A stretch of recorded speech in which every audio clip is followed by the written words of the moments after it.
Hello, everyone.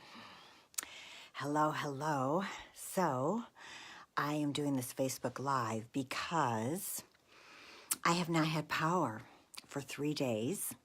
This will be my third night. It's cold.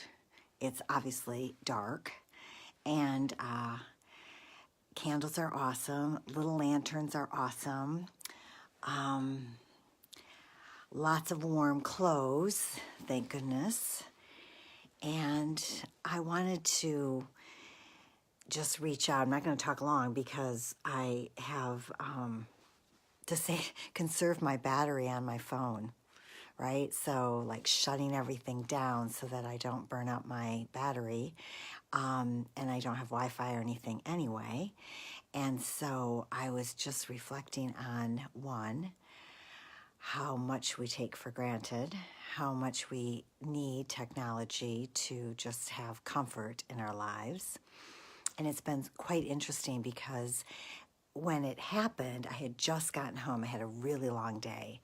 And so I was looking forward to like making a nice warm dinner, taking a nice hot shower, doing my yoga practice, which I did do because I do it with candlelight anyway. And I was like, when the power went out, I was like, oh, darn. So then when it didn't come right back on, it was like, all right, light candles, get my lanterns out. I still took a really quick shower while I still had some hot water, and did a yoga practice, and then bundled up and went to bed. But it was quite interesting because I didn't sleep well. I think I used up a lot of energy just trying to stay warm. Even though I had comforters, I kept my hat on, I was like bundled up. But still, it was cold. I think it's colder inside than it is outside. And then the next day, because I was seeing clients, I had to like get ready, and that was kind of interesting. And then I went through the day, and then there got to be a point where I was really tired.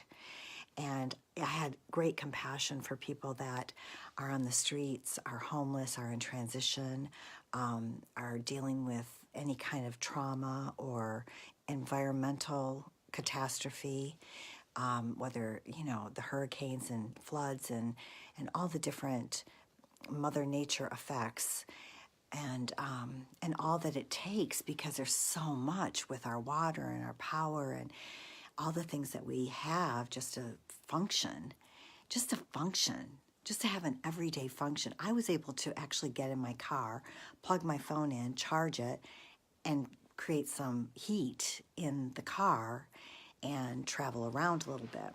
But it started to become kind of wearing on me. And then of course I had to like just go and get some soup and kind of eat, and then coming home again and just actually going to bed because there's not anything else to do. So it was just interesting, and how then it kind of got to the point where, okay, let's be creative.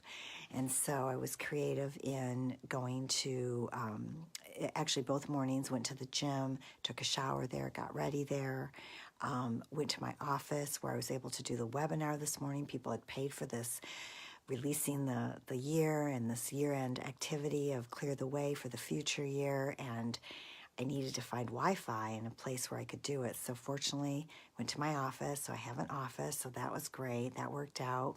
And then reached out to a couple of friends. That was really helpful because there was also part of me that felt super alone. Like I could die or freeze to death and nobody would know. Like nobody checks in with me.